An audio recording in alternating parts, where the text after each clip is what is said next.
Noite. Boa noite. A gente vai começar mais uma live aqui no nosso canal, Instagram e Cruzes. Travessia e Mater Sapiens com o tema adolescência e telas. Isso está muito boa. Acho que vocês vão gostar. Vamos esperar um pouquinho as pessoas entrando. Vamos começando. Oi, Natália. Oi, Angélica. Oi, meninas. Sejam bem-vindas. Todas. Tati, Dani e Patrícia Machado. Sérgio. Temos Eita. papais também. Oba! Temos papais também. Muito bom. Acho que a gente pode começar, né? Vamos lá. Vamos validar, né, a Ei, pontualidade. Anderson, Fábio, mais papais entrando. Oba! Coisa boa. Sejam muito bem-vindos todas vocês. Flavinha? Bom, a gente buscou umas informações para a live de hoje no livro da Disciplina Positiva, da Jenny Nelson, que fala sobre as ferramentas especificamente para os adolescentes. Recomendo, livro muito bom. Lotado de história, lotado de Muito ferramentas, bom, muito assim, bacana. muito prática, muito bom a maneira que ela escreve, né? Que ela vai contando as histórias, a gente vai se envolvendo e aprendendo com as ferramentas. Muito bom mesmo. Tem aí o link, né? Tanto no Instagram da Travessia quanto Mater Sapiens, se vocês já quiserem ir adquirindo, para chegar rapidinho e começar a ler, que ajuda muito. Você vai falar um pouquinho pra gente sobre a questão cerebral, né? Dos adolescentes, né? A gente postou essa semana algumas coisas no nosso Instagram sobre o momento que os adolescentes passam quando entram nessa fase, né? A gente falou do processo de individuação, que tem algumas características importantes e que muitas vezes a gente confunde com mau comportamento. E a gente quer começar a falar para vocês que o cérebro do adolescente, ele passa por uma mudança, assim, muito, muito radical quando ele tá nessa fase. Tem um livro do Dr. Daniel Siegel, deixa eu pegar ele aqui. Esse aqui, ó. O Cérebro do Adolescente, que explica bastante pra gente o que acontece com o cérebro dos meninos e das meninas quando eles estão nessa fase.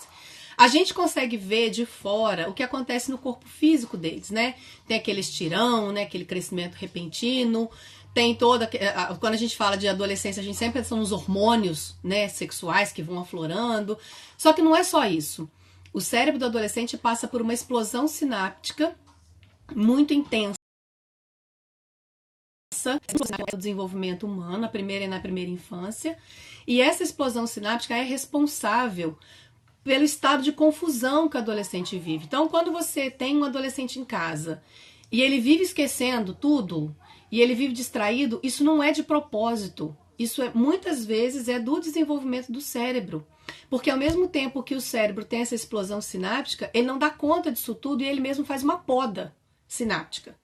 Então, esse processo de adaptação a esse novo cérebro faz com que o adolescente muitas vezes se sinta perdido e fique realmente desligado, distraído. Quando ele fala pra você, você pergunta, né? Meu filho, você foi pra escola e não levou o livro de inglês, como é que você pode? Mas por que você esqueceu o livro de inglês? E ele fala pra você assim, não sei, mãe. Ele não sabe mesmo, ou ela não sabe mesmo, não tem ideia. Porque não é alguma coisa que ele tem exatamente controle sobre. O que não significa que a gente tenha que aceitar e achar que tá tudo bem. A gente precisa ajudar o nosso adolescente a navegar por essa fase, a passar por essa fase, compreendendo que o cérebro dele está em mudança. Essa mudança também é responsável pelas emoções dos adolescentes. Essa gangorra, né? Uma hora tá ótimo, outra hora tá péssimo. De manhã você comprou o pãozinho de sal numa padaria X e ele come ou ela come o pãozinho. Ai, mãe, o melhor pão da minha vida. No outro dia você compra o mesmo pão do mesmo padeiro. Não serve mais. Não serve, é o pior pão, mãe. Como é que você pode ter coragem de botar esse pão na mesa? O pior da vida. Não é pessoal. Não é maluquice, é o processo de mudança emocional, de mudança neuronal, que faz com que eles se sintam tão sobrecarregados e tão afogados pelas emoções, como parecem se sentir mesmo. Então, a gente queria dar uma pincelada sobre esse movimento, esse momento do adolescente do ponto de vista do desenvolvimento do cérebro, porque ele muitas vezes é responsável por esse estado de alternância emocional ou esse estado de apatia que muitas vezes a gente vê e acha que é de propósito, acha que é sonseira, acha que é, né, que tá fazendo de égua. E não é. Tá te provocando, Tá te provocando. tá te Não é. desafiando. Tá? Não é. Cuidado com o coitadinho do adolescente. Deixa ele. Ajuda ele. Ele está crescendo. Por mais alto ou mais alta que seja o seu adolescente, por mais crescido que ele já esteja, ele ainda está crescendo. E faz parte do processo de individuação que a gente colocou, né? Que a gente falou lá. Fica rebelde, as emoções vão vindo mesmo, tudo faz parte. E a gente não é culpa dele, nem é culpa sua. Não. Tudo, a gente tá com base tudo nesse livrinho aqui super bacana, em que a Jenny Nelson explica bem o que acontece na adolescência e como que a gente pode fazer, como que a gente pode ajudar o nosso adolescente a navegar. E tem uma comparação, por esse momento. Desculpa, tem uma comparação que ela faz que eu achei o máximo, assim, para mim foi uma maneira perfeita de encarar a adolescência. Ela compara a adolescência com um avião. E quem que você acha que pilota esse avião? Mamãe? Papai? Claro que não, né? Não, né?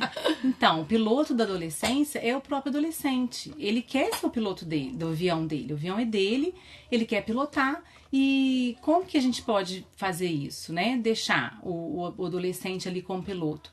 Ser o copiloto, né? Então, assim, o nosso papel enquanto educador, né, do seu filho é exatamente orientar e acolher nesses momentos de dificuldade. É porque a gente tem pai e mãe que quer pular do avião. Isso. Porque aqueles controladores, assim, que são rígidos. Eu sou do tipo que tô no meio do caminho agora, né? Porque tô numa travessia, né? Uhum. Na fase de transição aí, que eu não tô querendo mais ser controladora. Não vou deixar você pular do avião, amiga. Eu não tô querendo ser controladora. E tô aprendendo com a disciplina positiva. Mas aí o que os controladores fazem? Eles tendem a dar sermões, controlar e brigar e faz um monte de pergunta, né? Por que você chegou em casa essa hora? Por que você fez isso? Você já fez aquilo? Você já fez aquilo outro? Faz um monte de pergunta uma atrás da outra e nem espera o adolescente, o filho responder, né? E já vai julgando e com isso a gente tá fazendo um convite para eles serem mais rebeldes. Né? Quando a gente pergunta, não dá espaço e critica. E, por outro lado, a gente, às vezes, é muito controlador.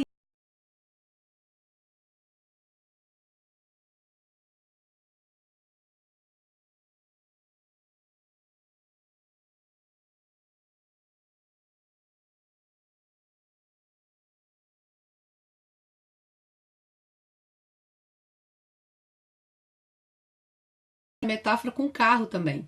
Ah, é? É porque a gente dirige, né, a vida dos filhos até eles entrarem na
realmente eu acordo com esse negócio e o tempo todo respondendo as pessoas, ainda mais quando tem curso, quando tem coisa rolando. E é um exercício mesmo, muito intenso de autocontrole. E o Dr. Adam Alter, que é um expert em independência de mídias sociais e de eletrônicos, né, smartphones, ele é professor na Universidade de Nova York, PhD em psicologia. Ele explica o porquê da dependência, né, que até tem nome já tem CID, que eu agora não sei dizer, mas já é considerado como doença. É doença mental, e né? Tem uma fobia que chama nomofobia. Nomo, porque no mobile, né? Veio do inglês, né? No mobile, então nomofobia. É a fobia de estar sem o celular. Então, ou sem no caso, o videogame, se for o vício, né? Mas normalmente são os smartphones, que agora os smartphones têm tudo também, né? Uhum. Então, as 3 razões pra gente começar a ficar... Por que a gente fica dependente? Então, uma é da gente não querer ficar sem ele. Então, a gente passa mal de saber... Esqueci meu telefone em casa. Aí você já fica, ai meu Deus, onde está meu telefone? Vou voltar. E você já começa a entrar em pânico e... Quando você tá bem dependente, você já passa mal, ou tem até um mal-estar físico com isso, né? Outra coisa são as dicas de parada. Por que causa dependência? Porque antigamente a gente não tinha os smartphones, né? Toda essa tecnologia, todas essas funções aí tecnológicas. E você ia pegar um livro para ler, você começava a ler o livro, terminava o capítulo, decidia se você ia ler o segundo capítulo ou se você ia terminar o livro, mas enfim, o livro terminou, acabou. O filme, você assistiu o filme, acabou, vai para outra atividade. Agora, com o telefone na mão, imagina, você tá no Instagram. A gente aqui, nós estamos saudáveis, né? Porque a live acabou, você vai desligar o telefone. Mas quando você volta pro feed, você vai passando e aí aquele feed não acaba nunca. Então você vai ficar ali. Então não tem nenhum momento que faz você parar. O YouTube, por exemplo, as crianças que gostam aí dos YouTubers, acaba um vídeo, vem outro. E o próprio YouTube te sugere o que você vai assistir depois, né? E nisso vai indo. Os joguinhos, eles... não terminam, né? Netflix, não gente. vai. Netflix, um série, episódio mesmo gente. do outro, gente. Não série. Tem propaganda, não Você tem... não tinha que esperar antes as propagandas, a novela acabar pra começar a ver o outro episódio só na semana que vem, né? Ou só amanhã, não, agora não, você... no final de semana a gente termina a série toda e fica louco pra vir a próxima temporada.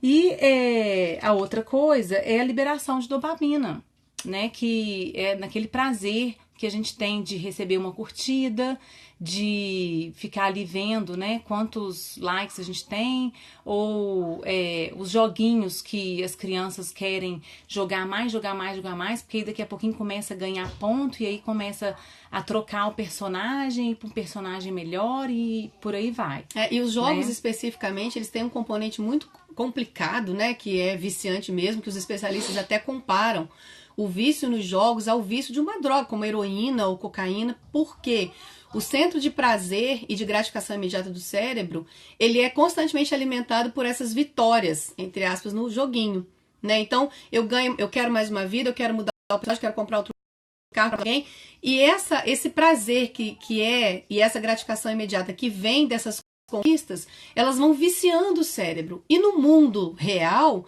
não existe esse mesmo volume de gratificação imediata e esse mesmo volume de prazer no dia a dia. E isso acaba levando, é isso que acaba levando ao vício, né? A necessidade de ter sempre mais, que é a mesma coisa, o mesmo efeito que as drogas ilícitas fazem. Tem até um centro agora de tratamento de dependência de games, porque tem virado um problema de saúde pública mesmo. E como que a disciplina pode ajudar a Então, gente? Porque aí é um problema que é dos adolescentes, é dos pequenos e é dos adultos também. Assim, não é uma questão que a gente precisa controlar agora nesse momento. Eu quero controlar o uso eletrônico dos meus filhos. Será que é só isso? A Belinda Parma fala até uma coisa muito bacana na reportagem, né? Que é uma epidemia global. Não é culpa do seu filho, não, né? nem sua. Não. É uma coisa que está acontecendo no mundo inteiro. Não é só aqui no Brasil também não, tá, gente? É uma coisa que está acontecendo no mundo inteiro. Virou um problema aprender a lidar com isso. É um desafio. A gente não chama de problema, né? Virou um desafio aprender a lidar com isso. Então, a primeira coisa que a gente separou aqui no nosso baralhinho de ferramentas da disciplina positiva, primeiro, colocar todo mundo no mesmo barco, né? Todos nós, começando por nós, adultos, precisamos reconhecer que se temos ou não um problema de vício nas telas. Então, quando a Flávia estava lendo, né, eu estava falando sobre a sensação da nomofobia, né, de, ai meu Deus, esqueci meu telefone. E até uma pessoa comentou gente, aqui, será ó, que eu tô... misericórdia, a Maia comentou. A gente entra pra ver uma coisinha e quando vê, tá rolando feed 1 hora, 2 horas. Pois é, e eu fiquei pensando, falei, gente, eu já tive essa sensação assim de, ai meu Deus, esqueci o celular. E às vezes eu saí e eu comecei a me vigiar nisso. Falei, gente, qual o problema de esquecer o celular? Deixa o celular pra lá, né? E é uma coisa complicada. Então a primeira coisa é a gente reconhecer, colocar todo mundo no mesmo barco. Todo mundo no mesmo barco. O problema também pode ser nosso. E a gente precisa dar um exemplo, né? Então, se a gente quer controlar a tela, né? A gente precisa dar um exemplo e a gente precisa ser consistente. Então, não adianta a gente falar assim, você não pode usar, mas a gente tá almoçando e tá olhando, né? Pois é. E uma das ferramentas mais bacanas que a gente achou aqui é a criação de rotinas para o uso de telas. Então, de uma maneira bastante organizada ou de uma maneira mais livre, reuniões de família para a gente decidir as rotinas sobre telas. Que momentos as telas serão aceitáveis? Telas no quarto, os especialistas recomendam de jeito nenhum. Tela no quarto de jeito nenhum. Televisão, celular, computador. Se você usa o seu celular no quarto para ser o seu despertador, amanhã vai lá na feirinha, no mercado municipal, compra um despertador daquele de R$1 para usar no seu quarto como despertador. Se você não dica, eu vou comprar, porque eu uso né? Se você não quer que seu filho fique com o celular no quarto até de madrugada vendo joguinho, não leva o seu celular pro seu quarto. Compra um despertador para você, compra um despertador para ele, porque o despertador foi feito para despertar, né? E o celular foi feito para outra coisa. Deixa o celular fora do quarto.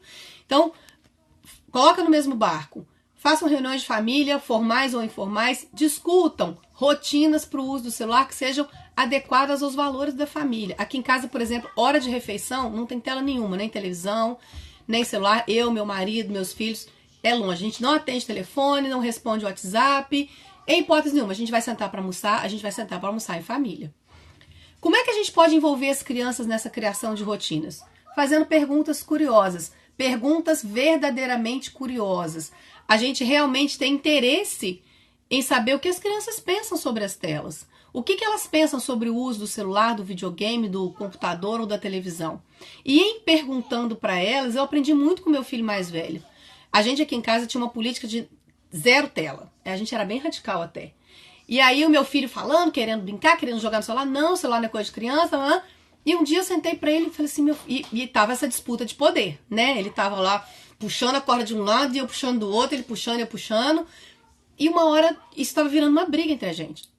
E um dia eu resolvi perguntar para ele, meu filho, mas por que é tão importante para você ter acesso ao celular? E ele virou para mim e falou assim, mãe, todos os meus amigos jogam, menos eu. Eu não tenho que conversar com eles. Gente, ele tem 9 anos. Isso aconteceu, ele tinha uns 7. Todos os meus amigos jogam, mãe. E eu não sei o que eles estão falando. Não consigo me interagir com eles.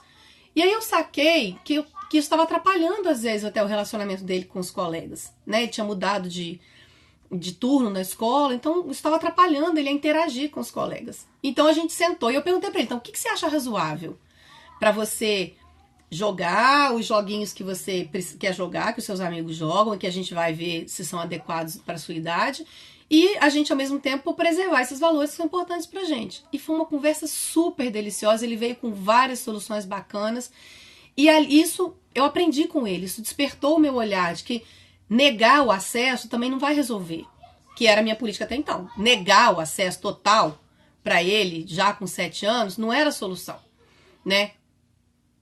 Parênteses.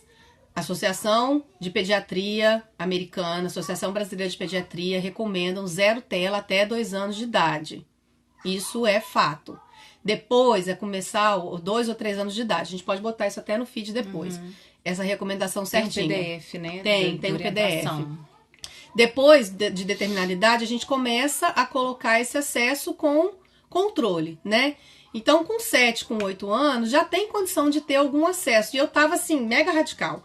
super aprendi com meu filho, sentando, perguntando com real curiosidade o que ele pensava, o que ele queria, como que ele enxergava essa necessidade e acolhi essa necessidade dele e juntos nós encontramos um acordo que era viável para todos nós, um acordo sobre as telas, que eu pudesse conviver com esse acordo, que esse acordo atendesse a necessidade dele, que fosse viável para ele, e a gente testou por um tempo. E aí a gente reavaliou depois se estava funcionando ou não, e graças a Deus estava funcionando, e outros acordos que a gente teve sobre telas não estavam funcionando e a gente reviu, que em casa, por exemplo, foi televisão. A gente teve que rever várias vezes o acordo sobre televisão, sobre assistir, o que assistir, como assistir, para que a gente então pudesse chegar num movimento que fosse saudável. Porque as telas estão aí, elas fazem parte da nossa vida. Então, a gente espera que a gente vai botar essas ferramentas depois para vocês, a gente espera que vocês possam aproveitá-las aí na vida prática de vocês.